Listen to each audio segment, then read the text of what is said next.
Welcome to Reddit Affairs, the place where secrets are revealed and hearts are broken. Sit back, relax, and let this story take you on an emotional ride.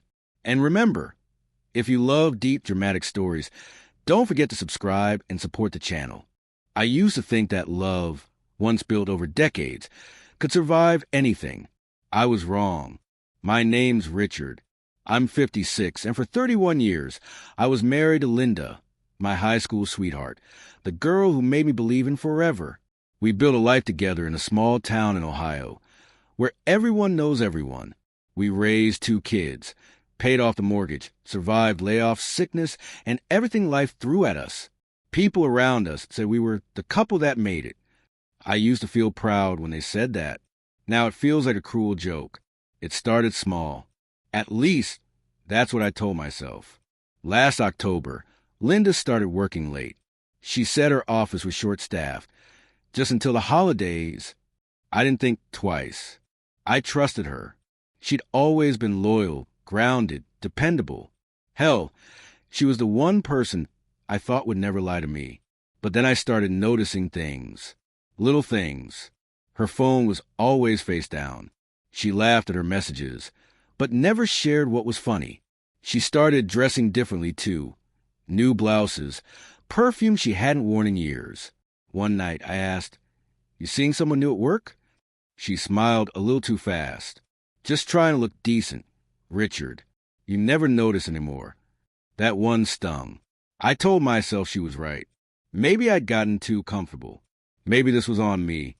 So I started trying again, brought her coffee in bed, planned a dinner out, even shaved every morning like I used to. She seemed distant. Her body was there, but her eyes were somewhere else. Then came the phone call. It was a Tuesday night. She was working late again. I was watching the game when her phone buzzed on the kitchen counter. She'd forgotten it. At first, I wasn't going to look. I swear I wasn't. But something in me, that gut feeling you can't ignore, told me I needed to. The message preview was from someone named Mark W. "Same place tomorrow? Can't stop thinking about you." My heart stopped. I opened the message thread, hands shaking like I was 16 again. There they were, dozens of messages. Flirty, intimate, too damn familiar. Last night was amazing. I wish we could spend a weekend together. I miss your touch. I felt sick. For a moment, I just stood there, staring at the screen, waiting for the words to rearrange themselves into something else. Something innocent. But they didn't. When she came home that night, she smelled like him, cologne I didn't own. I could taste the lie before she even spoke. "Long night?"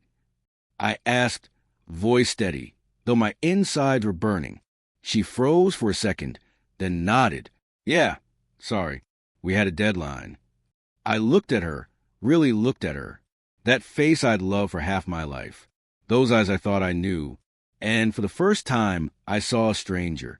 The next few days were torture. I couldn't sleep, couldn't eat.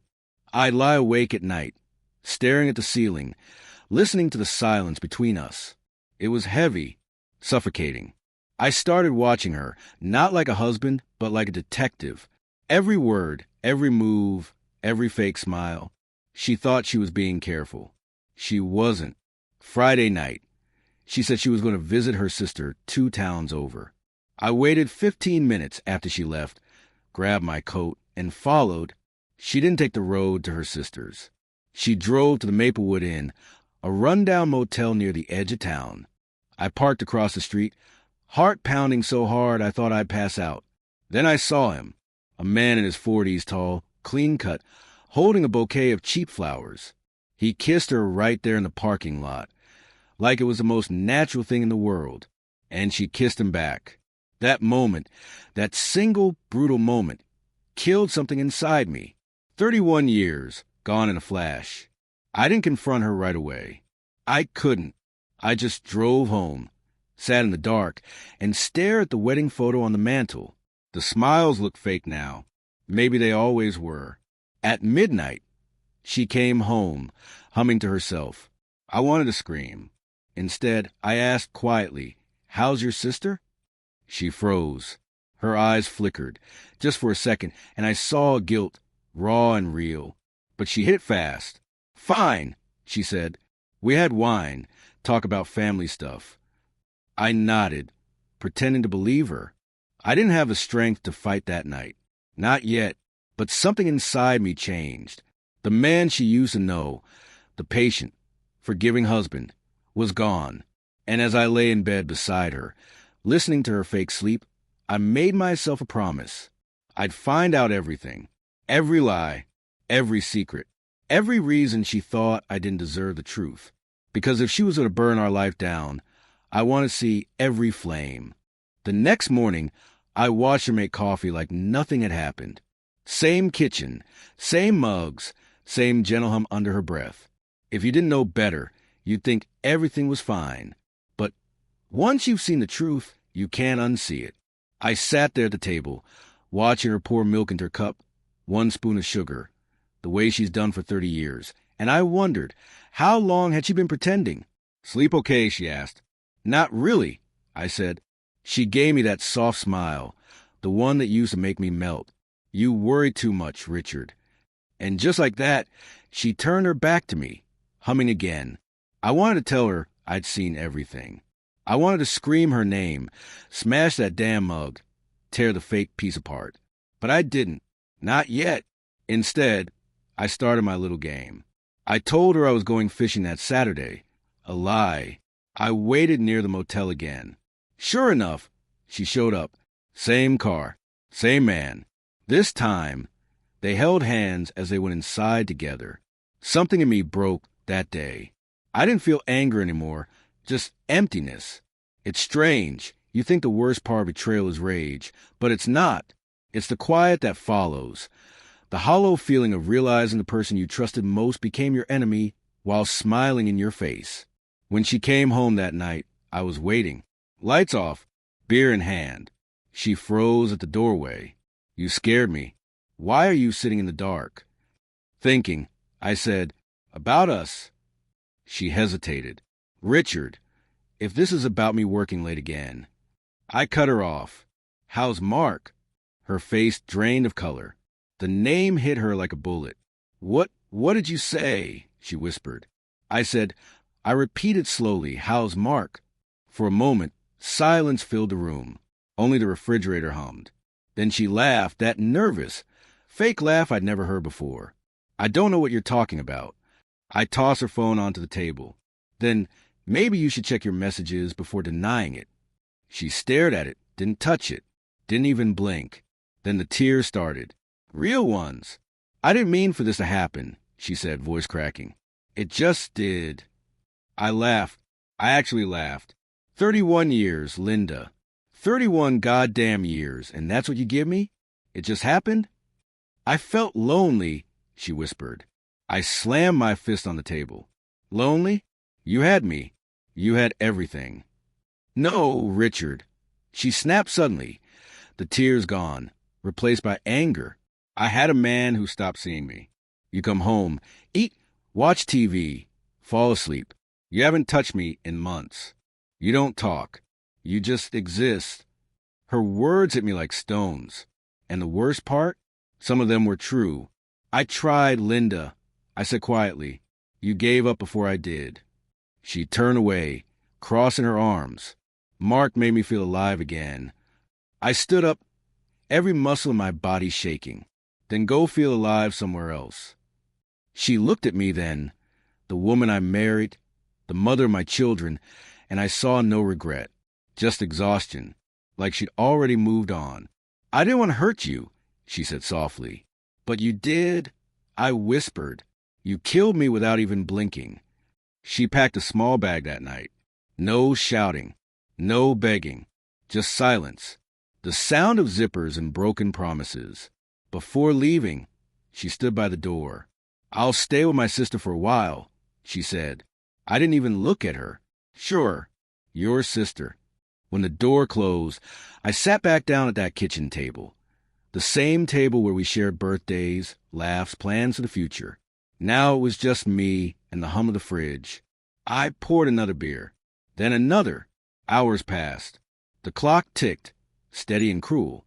I scrolled through her phone again, their messages, their photos, the hotel receipts. She'd saved everything. Every lie neatly organized. That night, I realized something. I wasn't angry anymore.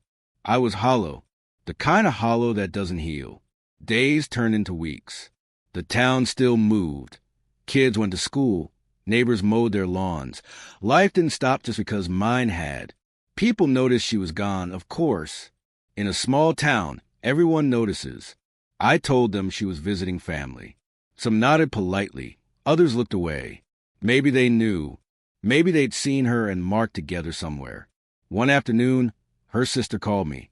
"Richard," she said carefully, "Linda's been staying with me for a bit, but I think you two should talk." I laughed bitterly. "We've done enough talking." "She's not with that man anymore," her sister said. She ended it. I didn't care. I really didn't. But later that night, lying in bed alone, I couldn't stop thinking about it. Why now? Why stop? Guilt? Fear? Or maybe the affair ended the moment the excitement wore off. Like everything else in her life. I tried not to care, but part of me still did. And that part was eating me alive. A month later, she came back to collect the rest of her things. No apology. No tears. Just quiet efficiency, like she was cleaning up after a long vacation. I watched her pack photo frames, books, little things we'd shared. She paused at our wedding picture. For a second, I thought she might say something. But she didn't. She just placed it face down in the box. "Goodbye, Richard," she said softly. "Goodbye, Linda." She walked out the door, and this time I didn't follow. When her car disappeared down the street, the house fell silent again. It was over. Or at least, that's what I thought. Winter came early that year. Cold winds swept through the town, rattling the windows and filling the empty spaces of my house with a sound I'd never noticed before. Silence. Real silence. The kind that makes you hear your own heartbeat. It had been 3 months since Linda left. 3 months since the last lie, the last tear, the last time her voice filled these rooms. I thought time would dull the pain, but it didn't. It just changed its shape. At first, I hated her. Then I hated him. Then I hated myself. Now, I just feel nothing. I still go to work. I still buy groceries. I still nod to the neighbors when they wave. But I'm not really there. I move through my days like a shadow of the man I used to be. The routines stay, but the meaning is gone. Sometimes I sit in my truck outside the diner where Linda and I used to eat breakfast every Sunday. Same waitress, same smell of burnt coffee and bacon. But the booth feels colder now. She used to laugh there, a bright, honest laugh that made other people smile. Now, I can't even remember the sound clearly. It's fading, like everything else we once shared. 2 weeks ago, our son called from Chicago. "Dad," he said, "Mom told me about the divorce. Are you okay?" Divorce. That word hit harder than I expected. I hadn't signed anything yet, but I knew it was coming. "I'm fine." I lied. He didn't believe me, but he didn't push. Kids can tell when their parents are broken. He said he'd visit at Christmas. I told him not to. I didn't want him to see what's left of me. After the call, I went into the garage.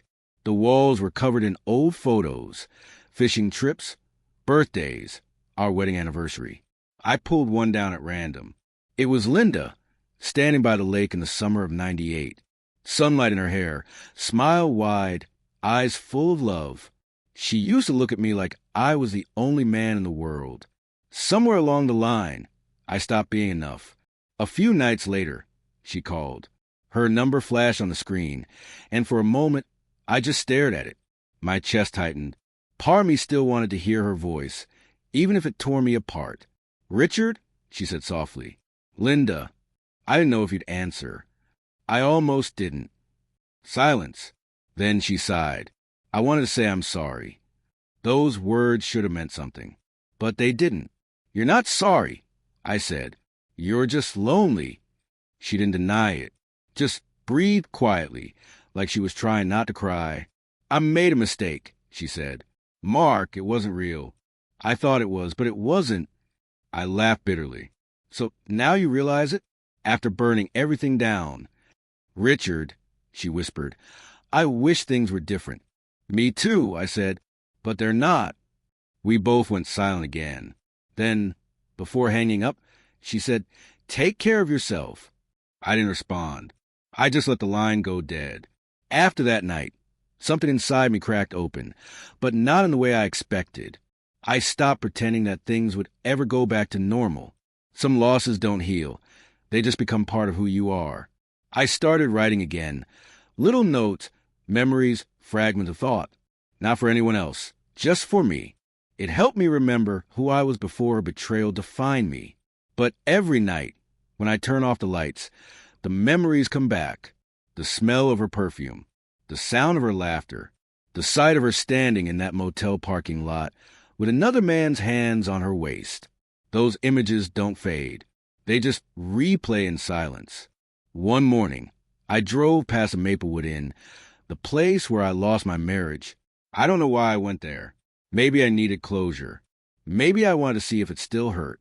It did. The parking lot was empty, covered in frost. The sign flickered weakly. Half the letters dead. I sat there in my truck for a long time, engine running, breath fogging up the glass. Then I turned off the ignition and just sat. For a moment, I imagined another life. One where she never cheated. One where we grew old together, held hands on the porch, laughed about the stupid things. But that world doesn't exist. All that's left is the cold. People like to say that time heals everything. That's a lie told by people who've never been gutted from the inside out. Time doesn't heal. It just teaches you how to live with the pain, how to wear like a coat that never quite fits, heavy and familiar. It's been 5 months now. The snow's thick on the driveway, and the lights from the neighbors' houses glow warm against the dark. Christmas is coming. I sit by the window, watching the flakes fall, and I think about the woman I used to love, the one who promised me forever. She's out there somewhere. Maybe happy, maybe not, but I'll never know, and I'm done trying to. I raise my glass, cheap whiskey, my only company, and whisper to the empty room, "Here's to 31 years. Here's to love that didn't last." Then I drink, and for the first time, I let myself cry, not for her, but for the man I used to be before that winter came, and she stopped loving me.